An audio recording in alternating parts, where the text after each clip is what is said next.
O tema de hoje é: os fariseus serão salvos?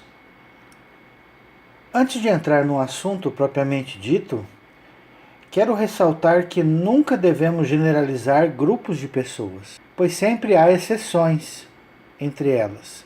Muitos pastores têm se incomodado com o fato das pessoas os chamarem de ladrões e exploradores da fé das pessoas, mas a maioria destes, ao pregar sobre os fariseus, comete o mesmo erro, ao generalizar os fariseus como sendo todos eles hipócritas e exemplo de maus servos de Deus. Fariseus vem da palavra hebraica perushim, e eles surgiram no século II antes de Cristo. E a palavra perushim significa separados. O Pai Nosso que Jesus citou como modelo de oração aos discípulos, na sua introdução, diz: Pai Nosso que estais no céu. Esse trecho não é uma invenção de Jesus, de Yeshua, mas sim um costume dos fariseus do tempo de Jesus, que usavam essa frase. Avinu Sheba Shamayim. A tradição de lavar as mãos antes de comer também foi criada pelos fariseus. São boas tradições, mas não devemos usá-la como forma de legalismo. A gente viu isso nos próprios evangelhos. Nós encontramos na Escritura os bons fariseus. Marcos capítulo 15, verso 43. Vindo José de Arimateia, ilustre membro do Sinédrio, que também esperava o reino de Deus, dirigiu-se resolutamente a Pilatos e pediu o corpo de Jesus. João capítulo 3, verso 1. Havia entre os fariseus um homem chamado Nicodemos, um dos principais dos judeus. Este, de noite, foi ter com Jesus e lhe disse: Rabi, sabemos que és mestre vindo da parte de Deus, porque ninguém pode fazer esses sinais que tu fazes se Deus não estiver com ele. Atos capítulo 5, verso 34. Mas levantando-se no sinédrio um fariseu chamado Gamaliel, mestre da lei, acatado por todo o povo, mandou retirar os homens por um pouco.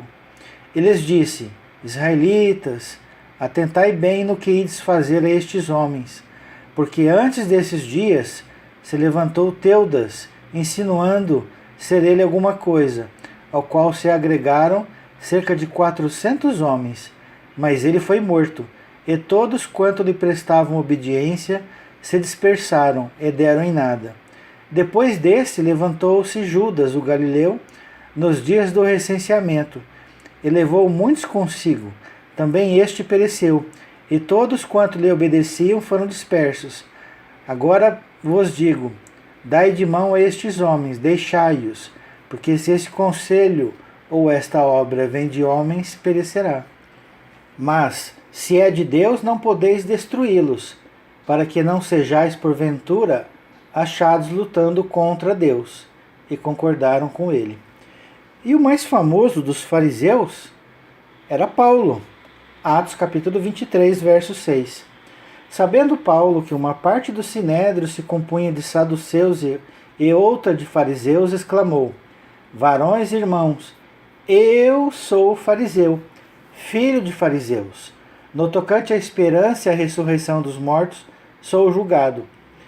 Muitos cristãos afirmam que Paulo deixou de ser fariseu ao se converter ao Eterno através de Jesus. Mas observe que aqui estamos em Atos capítulo 23, ou seja, a conversão de Paulo foi em Atos capítulo 9. Então, aqui, se vocês pegarem o decorrer de toda a história do livro de Atos, você vai perceber que foi depois da conversão de Paulo. E ele afirmou no presente do indicativo: eu sou fariseu, filho de fariseus. Qual era o problema de ser fariseu? Nenhum. Desde que fosse um bom fariseu. E Paulo era aluno de Gamaliel, do texto que eu citei de Atos capítulo 5, que Gamaliel também era um homem de Deus, porque com sabedoria não julgou os discípulos de Jesus, de Yeshua. Mas observe como Jesus fala dos fariseus. Ele apresenta dois lados da moeda. E nós encontramos nos evangelhos, em Mateus capítulo 23, o lado bom do fariseu. Verso 1. Então falou Jesus às multidões e aos seus discípulos. Na cadeira de Moisés se assentaram os escribas e os fariseus. Verso 3. Fazei e guardai. Fazei e guardai é um verbo no imperativo, que denota uma ordem de Jesus. Os verbos no imperativo designam ordem. Então Jesus estava mandando as pessoas fazer e guardar, pois tudo quanto eles vos disserem. Porém, não os imiteis nas suas obras, porque dizem e não fazem. Aqui Jesus evidentemente estava falando do mau fariseu, que ensinava o certo, porém, exteriormente, não fazia o correto. Era hipócrita. Então há duas distinções entre o ensino e as obras. As obras têm que ser coerentes com o ensino. Aí todo esse fariseu é bom. O ensino é correto, mas as obras são más.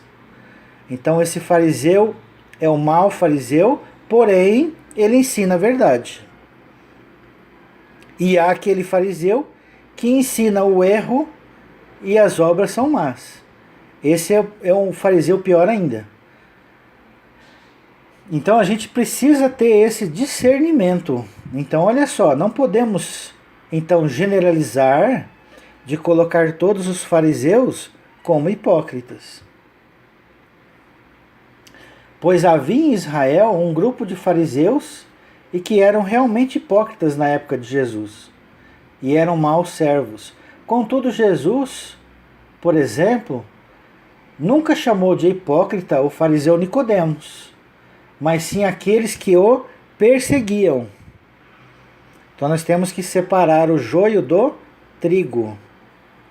Entretanto, é comum nas Escrituras, quando Deus critica a postura do seu povo, colocar essa crítica sempre no sentido geral, cabendo logicamente servir a carapuça naquele que se enquadra naquela má conduta. Os maus fariseus. No mesmo capítulo 23, nós temos como identificar os maus fariseus. A partir do verso 4. Atam fardos pesados e difíceis de carregar, e os põem sobre os ombros dos homens. Entretanto, eles mesmos nem com o dedo querem movê-los. Praticam, porém, todas as suas obras com o fim de serem vistos pelos homens. Olha aí, ele não está preocupado em servir a verdade, em fazer a verdade. Ele faz o bem apenas para que as pessoas o vejam como santo. Esse é o mau fariseu. Pois alargam os seus filactérios e alongam as suas franjas. Amam o primeiro lugar nos banquetes e as primeiras cadeiras nas sinagogas. A gente vê isso tanto no meio judaico como no meio cristão. Onde tem as solenidades, então há rabinos, pastores, teólogos, mestres, que gostam de ficar em evidência perante o público. Compreende? Então essas coisas aconteciam no passado e acontecem hoje. Então a gente não pode falar que isso é exclusividade dos fariseus, mas é exclusividade do ser humano falho, pecador. Continuando, no verso 7. As saudações nas praças e os serem chamados mestres pelos homens. Vós, porém, não sereis chamados mestres, porque um só é vosso mestre, e vós todos sois irmãos. A ninguém sobre a terra chameis vosso Pai, porque só um é vosso Pai, aquele que estais no céu. Nem sereis chamados guias, porque um só é o vosso guia, o Cristo. Mas o maior dentre vós será vosso servo. Quem a si mesmo se exaltar será humilhado, e a quem a si mesmo se humilhar será exaltado. Ai de vós, escribas e fariseus hipócritas! Olha aqui como ele está direcionando a um grupo, os que são hipócritas. Porque fechais o reino de Deus diante dos homens, pois vós não entrais, nem deixar entrar os que estão entrando. Ai de vós, escribas e fariseus hipócritas, porque devorais as casas das viúvas, e para justificar fazeis longas orações. Por isso sofreis juízo muito mais severo. Está vendo que tem diferença de juízo?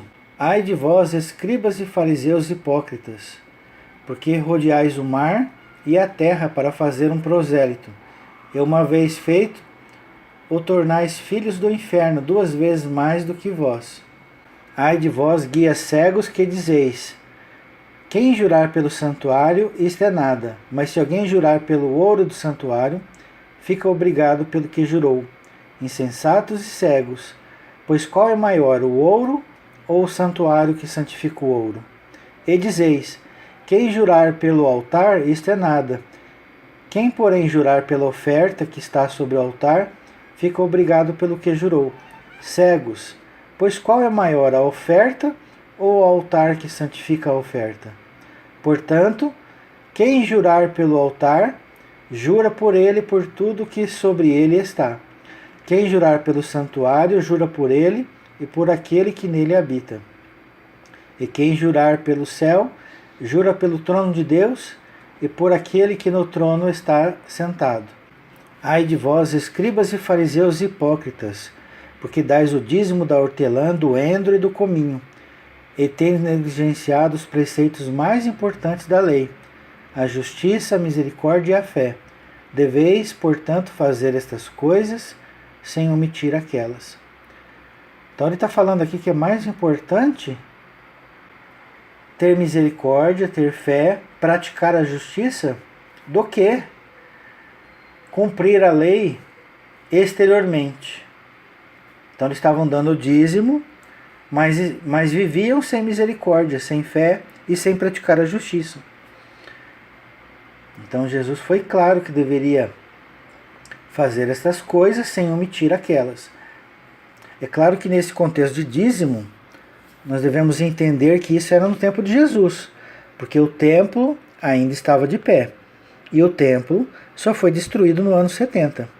E também Jesus ainda não tinha morrido na cruz.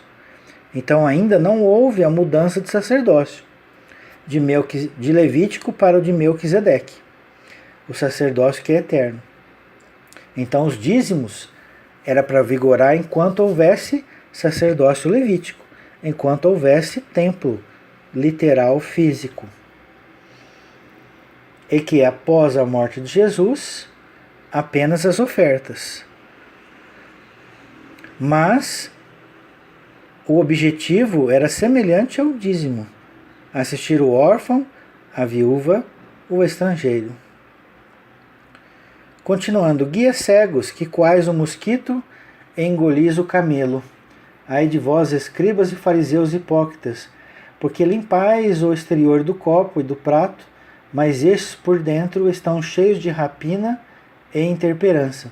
Vê como Jesus separa os atos exteriores dos atos do coração interior? Para Jesus é mais importante o coração do que os atos exteriores. E os fariseus maus, os religiosos maus de hoje, os pastores maus de hoje, os mestres de hoje, os religiosos de hoje, também fazem da mesma forma. É muito mais importante o exterior para ser visto pelos homens do que o próprio interior. Fariseu cego, limpa primeiro o interior do copo, para que também o seu exterior fique limpo. Ai de vós, escribas e fariseus hipócritas, porque sois semelhantes aos sepulcros caiados, que por fora mostram belos, mas interiormente estão cheios de ossos de mortos e de toda imundícia. Assim também vós, exteriormente, pareceis justos aos homens, mas por dentro estáis cheios de hipocrisia e de iniquidade. Guardem essa palavra iniquidade, que é a palavra anomos, que é ter uma vida sem lei, é viver uma vida sem cumprir o que Deus designou. Ai de vós, escribas e fariseus hipócritas, porque edificais os sepulcros dos profetas, adornais os túmulos dos justos e dizeis: se tivéssemos vivido nos dias de nossos pais, não teríamos sido seus cúmplices no sangue dos profetas. Olha que interessante. Como eram hipócritas, né? Eles diziam: olha, se a gente vivesse no tempo lá dos nossos pais, a gente não tinha matado os profetas como esse povo matou. Mas o que os maus fariseus fizeram? Conspiraram, prenderam e mataram o Messias. Mataram a Jesus. Viu como eles eram hipócritas? Não todos, mas esse grupinho especificamente que perseguia Jesus. Assim contra vós mesmos testificais que sois filhos dos que mataram os profetas. Olha que palavra dura de Jesus, de Yeshua. Enchei vós, pois, a medida de vossos pais. Serpentes, raça de víboras, como escapareis da condenação do inferno? Observe aqui, ó, condenação do inferno. Como escaparão? Será que eles vão conseguir escapar do inferno? Então esse é o propósito desse estudo. Aparentemente, eles não têm saída. Ok? Vamos continuar. Por isso, eis que eu vos envio profetas, sábios e escribas. A uns matareis e crucificareis, a outros açoitareis nas vossas sinagogas, e perseguireis de cidade em cidade, para que sobre vós recaia todo o sangue justo derramado sobre a terra, desde o sangue do justo Abel, até o sangue de Zacarias, filho de Baraquias, a quem mataste entre o santuário e o altar. Observe aí na figura em anexo a passagem de Mateus 23:35, aonde mostra o texto em grego. E observe que está escrito em todas elas ali, Baraquias, em grego. Mas a palavra de Deus não é inerrante? Ela não é infalível? Sim. Contudo, devemos nos lembrar que a original não existe mais. Escrita pelo próprio punho dos apóstolos. E o que temos são cópia da cópia da cópia da cópia da cópia do manuscrito original. E estão sujeitas aos erros dos escribas da época. Então a gente precisa ter muito cuidado ao interpretar textos bíblicos. Sempre meditar. Sempre usar a razão. Sempre usar como régua o caráter de Deus. E conhecer muito bem a história do povo de Deus, para que a gente possa encontrar esses erros. Então esse texto de Mateus 23:35, que está na nossa Bíblia em português, em outras línguas, em inglês, em alemão, contém o mesmo erro. E como eu mostrei para vocês, até no grego, está a palavra Zacarias, filho de Baraquias. Contudo, esse Zacarias, filho de Baraquias, não foi assassinado. Então eu vou mostrar para vocês qual foi o verdadeiro Zacarias que foi assassinado. O texto está em 2 Crônicas, capítulo 24, do verso 20 ao 21. O Espírito de Deus se apoderou de Zacarias, filho do sacerdote Joiada. Olha aí qual Zacarias que é, filho de Joiada, o qual se pôs em pé diante do povo. Ele lhes disse: assim diz Deus, por que transgredis os mandamentos do Senhor, de modo que não prosperais? Porque deixaste o Senhor, também ele vos deixará. Conspiraram contra ele e o apedrejaram, por mandato do rei, no pátio da casa do Senhor. Então, como nós devemos entender o texto de Mateus 23, 35? E como nós podemos ter a certeza de que esse Zacarias, filho de Joiada, é o verdadeiro, e não o de Baraquias? Primeiro, Zacarias, filho de Baraquias, jamais foi assassinado, principalmente entre o santuário e o altar, e o de Joiada sim. E segundo ponto, na Bíblia hebraica, no Tanar, o primeiro livro é Gênesis, e o último livro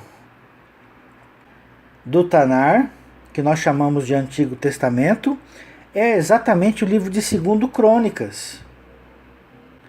Vocês percebem que nas Bíblias que nós usamos,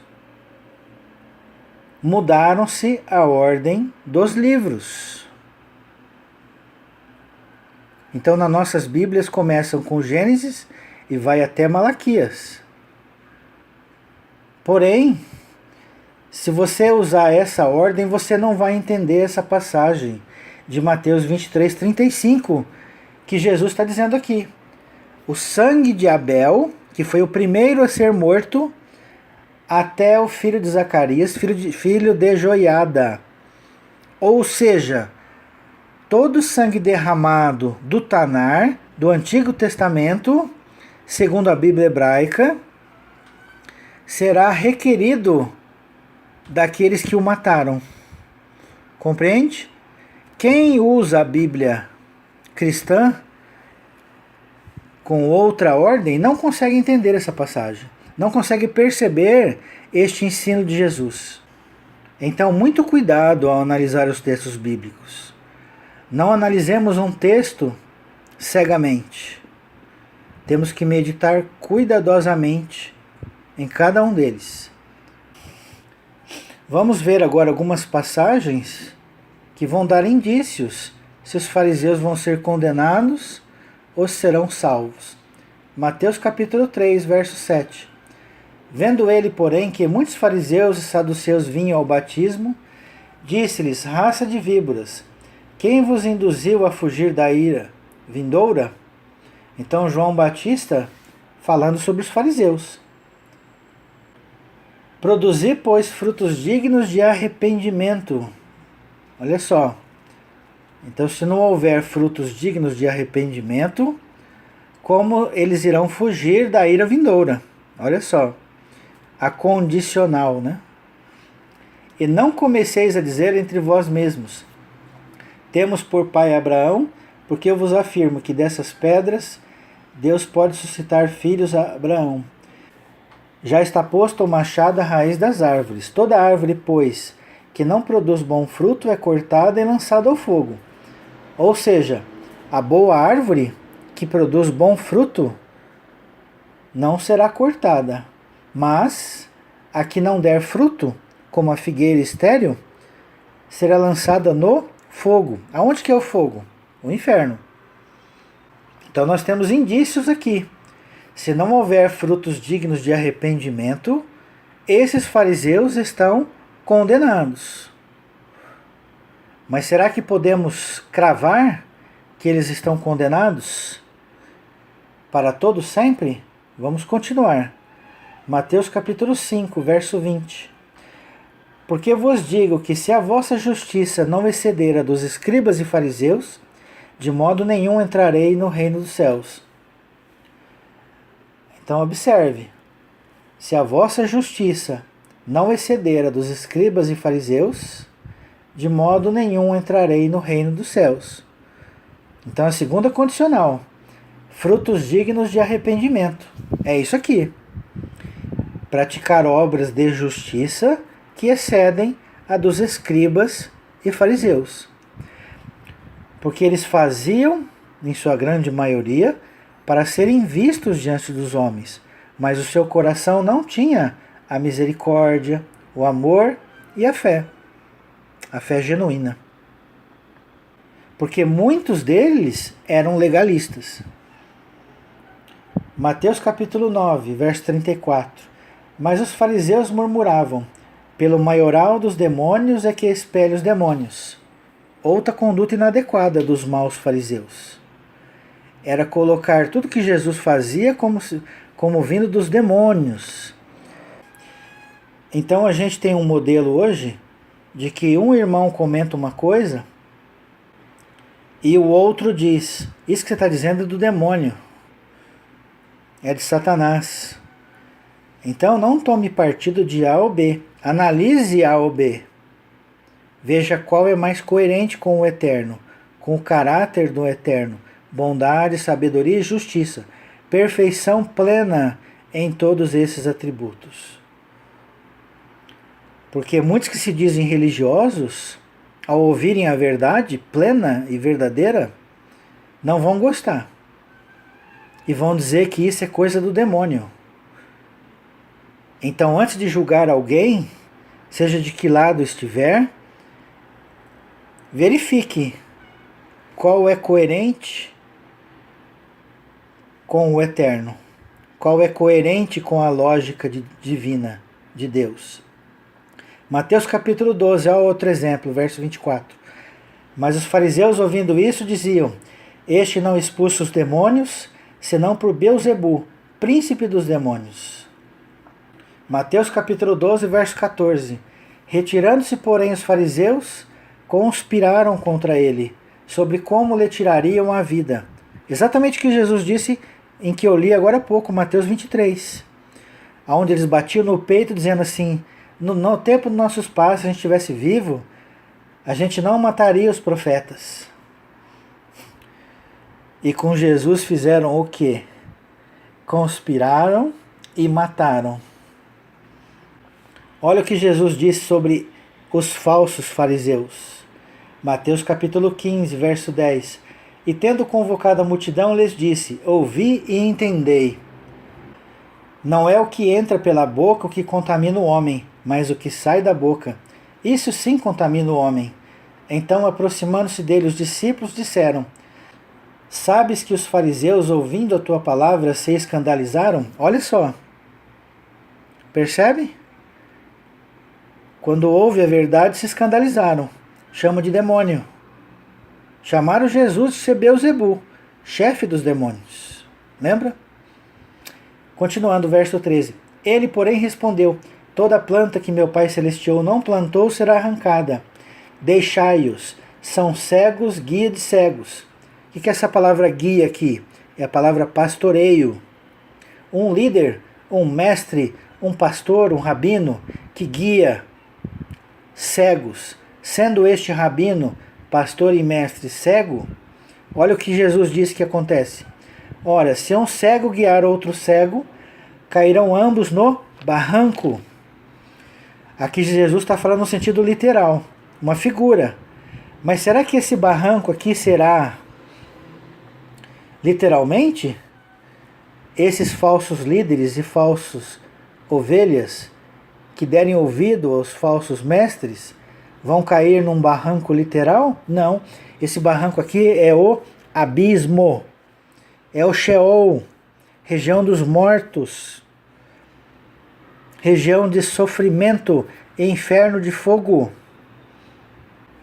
Então é neste contexto. Marcos capítulo 3, verso 6. Retirando-se os fariseus, conspiraram logo com os herodianos contra ele, em como lhe tirariam a vida. Lucas 12, verso 1. Posto que miríades de pessoas se aglomeraram, a ponto de uns aos outros se atropelarem, passou Jesus a dizer, antes de tudo, a seus discípulos: acautelai-vos do fermento dos fariseus, que é a hipocrisia. Então nós temos conspiração para matar, hipocrisia, falsa aparência de pessoas justas e boas. Então nós temos aqui várias características do mau fariseu. Outra característica ruim, Lucas 16, verso 14. Os fariseus que eram avarentos, ouviam tudo isto e o ridicularizavam. Então, ser avarento, ou seja, não querer retribuir, não querer repartir com os necessitados. Ajuntavam para si tesouros, mas os órfãos, as viúvas, os estrangeiros continuavam necessitados, principalmente do básico, de alimento, de sustento. Mas os fariseus, afinal, vão ser salvos ou não? Mateus capítulo 7, verso 21. Nem todo o que me diz Senhor, Senhor entrará no reino dos céus, mas aquele que faz a vontade de meu Pai que estás nos céus. Aparentemente eles estão fora. Porque muitos naquele dia hão de dizer, Senhor, Senhor, porventura não temos nós profetizado em teu nome, e em teu nome não expelimos demônios, e em teu nome não fizemos muitos milagres? Então lhes direis explicitamente, nunca vos conheci, apartai-vos de mim os que praticais a iniquidade. Mais uma vez, iniquidade, anomos, uma pessoa que vive sem lei, sem o caráter de Deus. O caráter de Deus está expressa na sua lei. Conhece-se o legislador pelas suas leis. Conhece-se o caráter do legislador pelas leis que ele promulga. Quanto mais justas, perfeitas e boas forem as leis, mais perfeito, justo e bom será o legislador. Observe agora o texto de Lucas, que começa a clarear a nossa mente. Lucas 13, verso 25. Quando o dono da casa estiver levantado e fechado a porta, e vós do lado de fora começardes a bater, dizendo, Senhor, abre-nos a porta, ele vos responderá, não sei de onde sois. Então direis, comíamos e bebíamos na tua presença, e ensinavas em nossas ruas. Mas ele vos dirá, não sei de onde vós sois, apartai-vos de mim, vós todos que praticais iniquidades. Olha aí a palavra iniquidade outra vez. Ali haverá choro e ranger de dentes. Ali aonde? Aonde eles forem confinados. No inferno. Na prisão. Ali haverá choro e ranger de dentes. Quando virdes no reino de Deus Abraão, Isaque e Jacó e todos os profetas, mas vós lançados fora. Então quem pratica iniquidade vai ser lançado fora. Então está fora do reino. Porque vão estar na prisão. Mas vamos continuar lendo o texto, para ver se eles estão condenados. Eternamente, que eu quero dizer. Muitos virão do Oriente e do Ocidente, do Norte e do Sul, e tomarão lugares à mesa no reino de Deus. Contudo, há últimos que virão a ser primeiros, e primeiros que serão últimos. Quem eram os primeiros? Os fariseus, os que receberam a lei de Deus. Quem eram os últimos? Os gentios.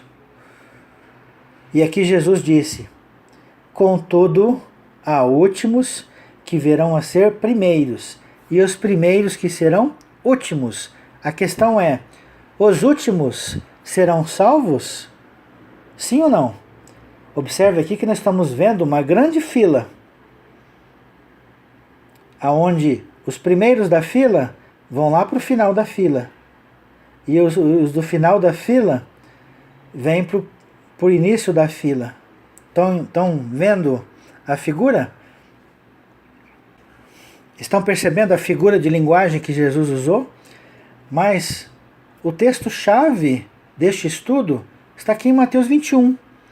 Vamos ver se eles vão ser salvos ou não.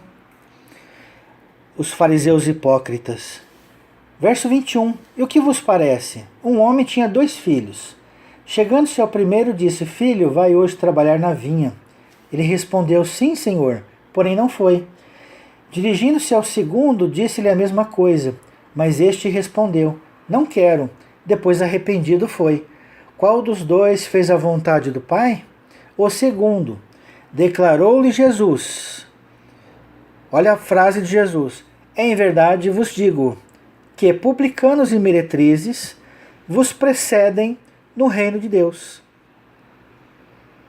Não sei se os irmãos perceberam, nesta frase de Jesus, a importância da palavra preceder. Observe aí na figura em anexo a passagem de Mateus 21:31, aonde na Almeida Revista Atualizada está precedem, na Corrigida e Fiel Almeida está entram adiante, exatamente igual a Almeida Revista e Corrigida. Na King James, em português, está ingressando antes. E no grego, onde você vê em vermelho aí a palavra proago, que é levar adiante, preceder, ir antes. Então vamos pegar o dicionário da língua portuguesa e ver o que significa a palavra preceder. Preceder é um verbo transitivo direto, transitivo indireto e intransitivo, que significa estar adiante de, ir na frente de, chegar ou ocorrer antes de, anteceder. E também opção 2, bitransitivo, colocar algo antes de outra coisa. Exemplo, precedeu o jantar de uma conversa interessante. Então, o que Jesus disse em Mateus 21:31? Que publicanos e meretrizes precedem, entram na frente de fariseus e publicanos no reino de Deus. Então eu pergunto aos irmãos, fariseus e hipócritas vão ser salvos sim ou não? Certamente serão. Por quê? Os últimos serão primeiros e os primeiros serão últimos. O que Jesus disse aqui em Mateus 21:31. Publicanos e meretrizes que eram últimos vão preceder, entrar na frente de fariseus e publicanos hipócritas. Mas, entenda uma coisa, esse preceder não significa que vão entrar juntos. Está dizendo bem claro. Preceder é entrar antes. Ah, mas Jesus não fala que quem pratica a iniquidade, quem não se arrepende, está condenado? Sim. Então está fora do reino? Sim. Porém, quando estes se arrependerem, independente do tempo que for, não só antes ou depois da vinda de Jesus, eles serão salvos. Porque Deus tem toda a eternidade para cumprir os seus propósitos. A vida de um ser criado por Deus não termina com a morte do corpo físico. Não termina com a morte espiritual. Aliás, morte espiritual significa estar separado de Deus, mas não morto, literalmente, aniquilado. Mas será que Jesus disse que eles vão ser salvos em algum tempo na eternidade? Lembrando de Mateus 23:33, onde ele disse para os fariseus hipócritas: serpente, raça de víboras, como escapareis da condenação do inferno? Vamos ver a resposta, Mateus capítulo 5, verso 21.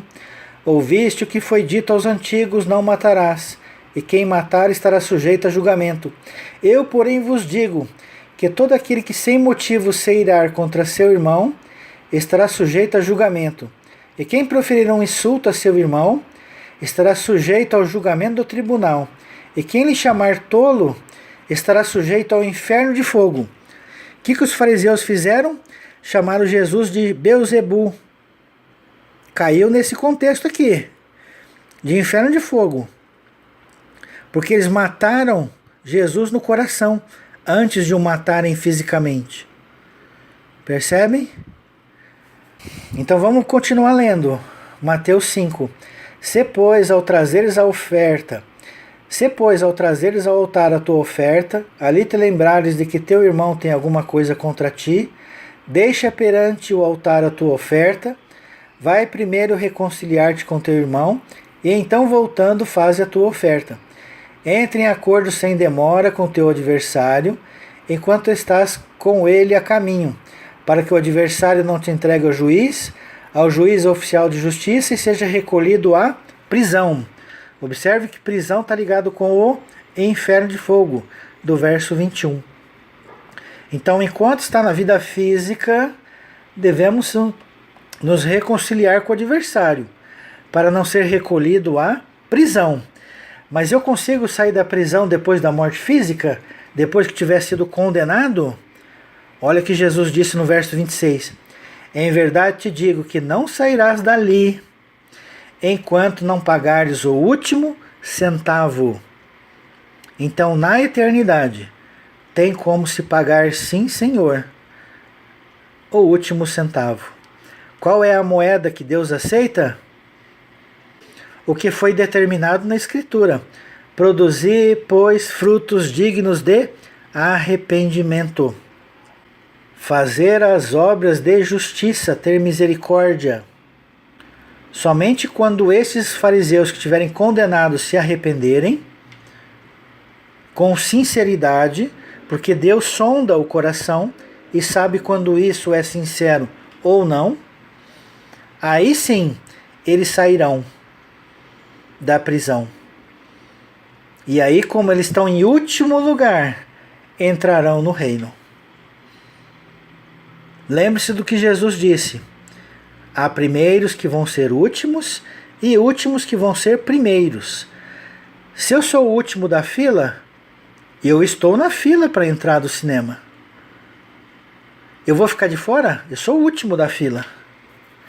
Então o fariseu, nesse contexto, é o último da fila. Ele vai entrar ou não no reino? Vai. Mas não no mesmo tempo que o primeiro entrou.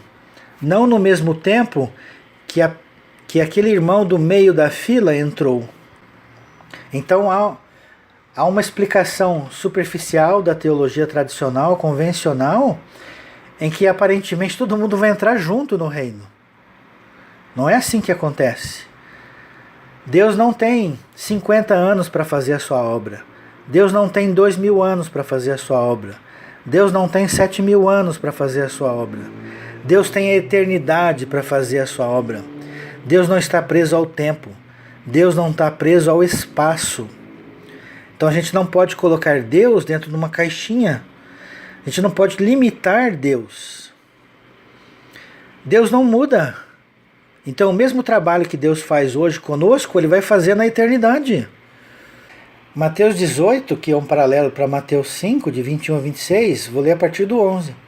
Porque o Filho do Homem veio salvar o que estava perdido. Que vos parece? Se um homem tiver 100 ovelhas, uma delas se extraviar, não deixará ele nos montes as 99, indo procurar a que se extraviou?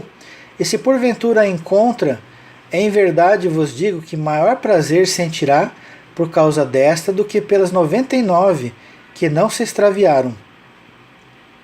Assim, pois, não é da vontade de nosso Pai Celeste que pereça um só desses pequeninos. Eu pergunto para os irmãos, Deus não é todo-poderoso? Ele não quer salvar a todos? Se Deus quer salvar a todos, Ele não vai fazer de tudo para nos salvar? Observe, se nós temos uma mãe de um filho bandido, está preso, essa mãe não fará de tudo para recuperar o seu filho, para tirá-lo da prisão? Com toda certeza. Agora imagine Deus o que não faria. Agora Deus só faria isso em 20, 50, 20 anos? Em 2000 anos, em 7000 anos?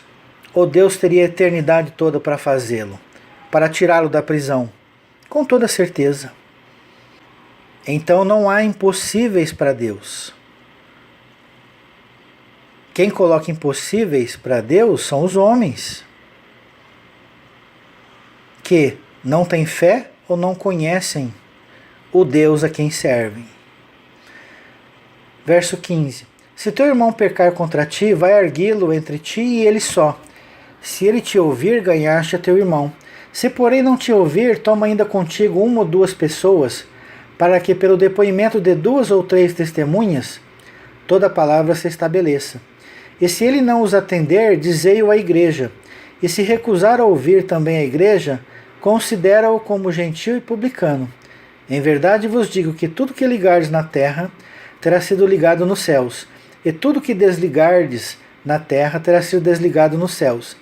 Em verdade também vos digo que se dois dentre vós sobre a terra concordarem a respeito de qualquer coisa que porventura pedirem, ser-lhe-á concedida por meu Pai que estás nos céus. Pois onde estiverem 2 ou 3 reunidos em meu nome, ali estou no meio deles. Verso 21. Então Pedro, aproximando-se, lhe perguntou: Senhor, até quantas vezes meu irmão pecará contra mim, que eu lhe perdoe? Até 7 vezes? Respondeu-lhe Jesus: Não te digo que até 7 vezes, mas até 70 vezes 7. Observe que esse é o padrão de Deus. Quantas vezes eu devo perdoar alguém que peca contra mim? 70 vezes 7. Será que Jesus falou 490 vezes para Pedro? Não. 70 vezes 7 é perfeição. Perdoar sempre. Agora, Deus é hipócrita? De maneira nenhuma. Quantas vezes eu posso pecar contra o meu Deus e Ele não vai me perdoar? Uma vez? 50 vezes? Até eu morrer? Quantas vezes? 70 vezes 7. Porque Deus é misericordioso. Esse é o Deus que eu creio. Esse é o Deus que eu sirvo. Para mim, Deus não é hipócrita. Deus não ensina uma coisa e faz outra. Para mim, Deus faz exatamente o que ensina, porque faz parte do seu caráter. Então não podemos colocar na mesma régua inferno eterno com misericórdia eterna. Ou um é eterno ou o outro é eterno. Ah, mas Jesus não disse condenação eterna? Sim. Mas devemos entender que essa palavra, no seu contexto hebraico, é um longo período de tempo indeterminado e que pode ser eterno. Esta é a verdadeira tradução para a palavra Olam em hebraico. E que os tradutores colocaram tudo como eterno. Daí essa confusão. Não porque os tradutores fizeram isso por maldade, mas porque eles tinham uma teologia pré-concebida. Todo tradutor, não importa qual seja, até eu, se eu for traduzir um texto do inglês para o português, eu vou usar a minha teologia. É normal isso. Então qual que é a referência que eu devo ter? É a do tradutor? Ou a minha referência deve ser Deus? Coerência com seus atributos. É claro que é coerência com Deus e seus atributos. Se a minha interpretação está ferindo o caráter de Deus, eu estou interpretando errado. Compreende? Se Deus ensina A, Ele não pode fazer B. Senão será um Deus déspota. Será um Deus imperador. Deus não é justo? Claro que é. Todos pregam corretamente que Deus é justo. Então, se Deus é justo, precisa ser compatível com a justiça perfeita de Deus. Precisa ser coerente com a bondade perfeita de Deus. Verso 23. Por isso o reino dos céus é semelhante a um rei. Preste atenção nessa história que Jesus conta. Por isso o reino dos céus é semelhante a um rei que resolveu ajustar contas com seus servos. E passando a fazê-lo, trouxeram-lhe um que lhe devia 10.000 talentos. Compare essa dívida com os pecados, ok? E esses pecados não é só em vida, não. Quando eu falo em vida, é vida na carne. Porque a alma e o espírito não morrem. É a nossa essência. Elas continuam existindo depois da morte. Elas continuam fazendo obras depois da morte. Então elas continuam fazendo boas obras ou más obras. Não tendo ele, porém, como que pagar, ordenou o Senhor que fosse vendido ele, a mulher, os filhos e tudo quanto possuía, e que a dívida fosse paga. Então o Senhor, prostrando-se reverente, rogou: Sê paciente comigo e tudo te pagarei. E o Senhor daquele servo, compadecendo-se, mandou-o embora e perdoou-lhe a dívida. Saindo, porém, aquele servo, encontrou um dos seus conservos, que lhe devia 100 denários, e agarrando-o, sufocava, dizendo: Paga-me o que me deves. Então o seu conservo, caindo-lhe aos pés, lhe implorava: Sê paciente comigo e te pagarei. Ele, entretanto, não quis. Antes, indo-se, o lançou na prisão até que saudasse a dívida. Vendo seus companheiros o que se havia passado, entristeceram-se muito e foram relatar ao seu senhor tudo o que acontecera. Então o seu senhor, chamando-o, lhe disse: Servo malvado, perdoei-te aquela dívida toda porque me suplicaste. Não devias tu igualmente compadecer-te do teu conservo, como também eu me compadeci de ti? E indignando-se o seu senhor, entregou aos verdugos. Verdugos é oficial de justiça, lá de Mateus capítulo 5. Até que saudasse toda a dívida. Até que saudasse toda a dívida. O que Mateus 5,26 diz? Não sairás dali da prisão até que pagues o último centavo. Se tem como pagar a dívida, tem como sair. A questão é quando? Isso nós não sabemos. Tem a eternidade toda para sair, mas certamente sairá. Então a resposta é: eles vão ser salvos? Sim. Quando? Não sabemos. Mas no final da eternidade, com toda certeza. Olha só o que Jesus disse no verso 35. Assim também meu Pai Celeste vos fará, se do íntimo não perdoardes cada um a seu irmão. O que o nosso Pai Celeste vos fará? Entregará ao oficial de justiça até que pague toda a dívida. Não é eterno a prisão. É claro, se a pessoa não pagar a sua dívida, vai ficar preso. Lembrando, o que é pagar a dívida? Se arrepender, se regenerar dos seus maus caminhos. Essa é a dívida a ser paga. Enquanto a pessoa não se arrepender com sinceridade, ela vai ficar na prisão. Mas será que é isso mesmo que diz a Escritura? Vamos ler mais. Isaías 55, verso 7. Deixe o perverso o seu caminho. Olha, para deixar o perverso fazer o que ele quiser. Beleza? Deixe o perverso o seu caminho, o iníquo os seus pensamentos. Converta-se ao Senhor, que se compadecerá dele, e volte para o nosso Deus, porque é rico em perdoar. Olha como Isaías diz que Deus é rico em perdoar. Então deixe o iníquo fazer o que ele quiser. Deus é rico em perdoar. Aparentemente pode ser uma negligência, né? Mas, como eu disse, a obra de Deus não se faz em 20 anos, em 2000 anos, em 7.000 anos, mas na eternidade. E completa Isaías: porque os meus pensamentos não são os vossos pensamentos, nem os vossos caminhos os meus caminhos, diz o Senhor. Porque assim como os céus são mais altos do que a terra, assim são os meus caminhos mais altos do que os vossos caminhos, e os meus pensamentos mais altos que os vossos pensamentos. Miqueias 7,18, olha que interessante. Quem, ó Deus, é semelhante a ti, que perdoas a iniquidade, e te esqueces a transgressão do restante da tua herança? Quem, ó Deus, é semelhante a ti, que perdoas a iniquidade, e te esqueces da transgressão do restante da tua herança? O Senhor não retém a sua ira para sempre, porque tem prazer na misericórdia. Salmo 103, verso 8. O Senhor é misericordioso e compassível, longânimo e assaz benigno. O que é benigno?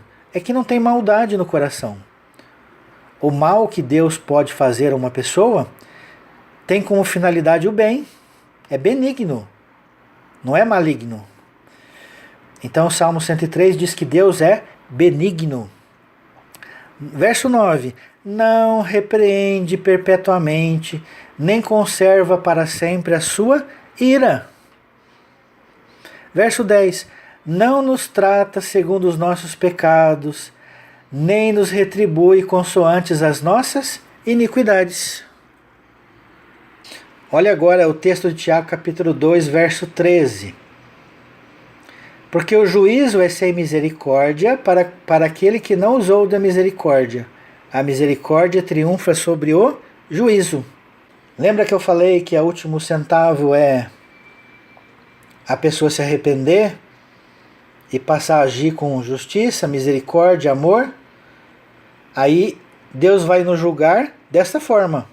O juiz vai olhar o condenado e fala assim: esse presidiário passou a usar misericórdia, então eu vou ser misericordioso para com ele. Está quite a sua dívida. Porém, aquele presidiário que ainda não se arrependeu, continua rebelde a Deus, impera sobre ele o juízo. O que isso vai acontecer? Continuará preso eternamente. Mas esse eternamente é eterno? Lembrando-se da palavra olã, um longo período de tempo indeterminado e que pode ser eterno. Se esse fariseu jamais se arrepender, jamais sairá da prisão. Simples assim. Porém, se ele pagar o último centavo, com toda certeza será liberto e será salvo. Olha o que diz Jesus em Mateus 6, verso 14. Porque se perdoardes aos homens as suas ofensas, também vosso Pai Celeste vos perdoará. Se, porém, não perdoardes aos homens as suas ofensas, tampouco vosso Pai vos perdoará as vossas ofensas. Está vendo como é condicional? Então compete a nós pagar o último centavo. O método de salvação é o mesmo, tanto lá para Adão, como lá no fim da eternidade. Não muda. A obra de Cristo não tem 2000 anos. A obra de Cristo não tem 7000 anos. A obra de Cristo é estatuto perpétuo. Então não podemos mais uma vez colocar a obra de Deus dentro de uma caixinha. Não podemos limitar Deus, o alcance da sua obra. Salmo 145, verso 17. Justo é o Senhor em todos os seus caminhos, benigno em todas as suas obras. Todas as suas obras, até o inferno eterno. Até o inferno de fogo, Deus é benigno. Deus coloca na prisão com o fim educativo e não com o fim punitivo. Você coloca seu filho de castigo para que ele se arrependa, para que ele conserte os seus caminhos. Você não coloca seu filho de castigo para punir o seu filho. Então Deus coloca no inferno com o fim educativo. Isaías 57,16. Pois não contenderei para sempre, nem me indignarei continuamente, porque do contrário o Espírito definharia diante de mim, e o fôlego da vida que eu criei. Então, se Deus fosse condenar alguém eternamente, como diz Isaías 57, o Espírito definharia diante de mim. Qual é o Espírito? O nosso Espírito. O Espírito do fariseu. Então nós precisamos conhecer o Deus que nós servimos. Precisamos conhecer o caráter de Deus. Fazer reta justiça daquilo que Deus faz. Portanto, termina esse estudo dizendo que os fariseus serão salvos? Sim, mas não no mesmo tempo daqueles que hoje servem a Deus, daqueles que já praticam o amor, a misericórdia e a fé. Porque os fariseus hipócritas, que eram primeiros, serão últimos. Últimos da fila. Fila da entrada do reino. Estarão fora do reino enquanto não pagarem o último centavo. Nós não pagamos o último centavo? Sim. Nós não saímos da lepra espiritual? Sim. Por quê? Nós nos arrependemos, nos batizamos e cremos no Deus Criador dos céus e da terra. E o servimos hoje. Nós saímos da prisão. Nós saímos da condenação. Lembre-se que a obra do Messias é libertar os cativos do cativeiro. Então, irmãos, tenhamos esse entendimento. Tenhamos esse amor que o Pai tem. Como na parábola do filho pródigo, em que ele correu aos braços do filho rebelde, que estava voltando para casa arrependido. E que os seus irmãos, no caso da parábola, o irmão mais velho, condenou o pai. Você vai perdoá-lo por tudo que ele fez? Então hoje nós podemos dizer, você vai condenar aquele fariseu hipócrita por tudo que ele fez? O que o pai vai dizer? Ele estava perdido e foi achado. Porque este meu filho estava morto e reviveu. Esse meu filho estava perdido e foi achado. Vestiu a melhor roupa, colocou o anel no dedo e serviu o maior banquete. Porque há mais alegria do reino de Deus por uma ovelha perdida que se regenera, que se arrepende, do que por todas as outras que já se encontram no reino. Os últimos serão os primeiros serão os últimos. Um abraço a todos e shalom, shalom.